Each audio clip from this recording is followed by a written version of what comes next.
हम आप सबसे एक विनती करना चाहेंगे कि जब हम थर्ड वेव की बात करते हैं तो हम थर्ड वेव को मौसम के समाचार की तरह से, वेदर अपडेट की तरह से सामान्य रूप में ले रहे हैं। हम उसकी गंभीरता और उससे संबंधित अपनी रेस्पॉन्सिबिलिटी को शायद जिस स्थाई पर समझने की जरूरत है, वहां पर कुछ चूक हो रही है। यह मॉनसून की बारिशों से आने से पहले कहीं हम घूमने चले जाएं, या ऐसा कोई सिंपल आचरण नहीं है, बल्कि वायरस वर्सेस ह्यूमन बीइंग, इसके बीच चलने वाली कंटिन्यूअस लड़ाई है।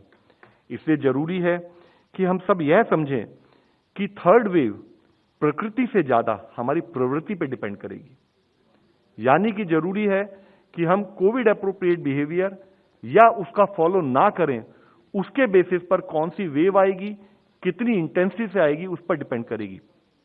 तो हमारे सामने जरूरी है कि हम यह ध्यान रखें कि हमारी चॉइस क्या बनती है।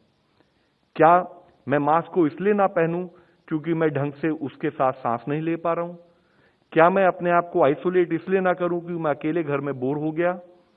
क्या मैं अपने मास्क से फेस कवर होता है तो मैं इसलिए ना पहनूं?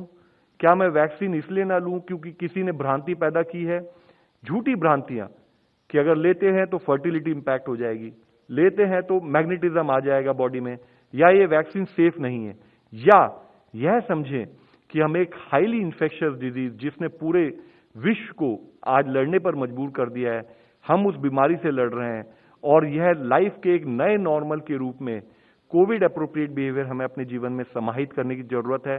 और अंत में यह हमारा ही निर्णय होगा कि हम किस डायरेक्शन में ओवरऑल